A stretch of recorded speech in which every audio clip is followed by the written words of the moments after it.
Welcome. In front of me is a Samsung Galaxy S24, and today I will show you how you can wipe cache partition on this phone. Now for this, you'll need a cable that you can plug into your computer and connect it to your device.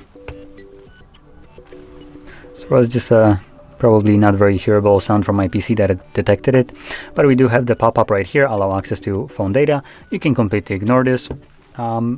From here, we're going to turn off our phone.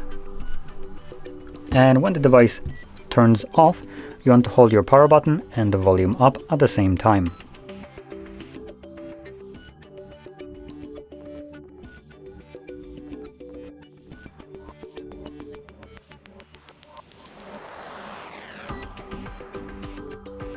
Now, if nothing happens on the device after holding it for 5 to 10 seconds, let go of the keys and start holding them again. Now when you see the Samsung Galaxy, specifically the Galaxy under that, let go of the power button and keep holding volume up till you see the recovery mode.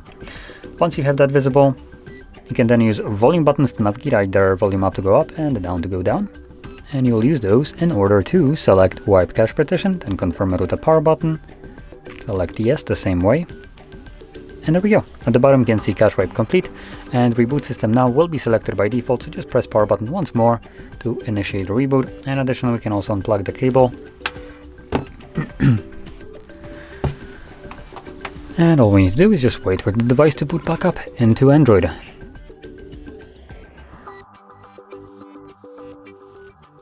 And as you can see, we're now back in Android.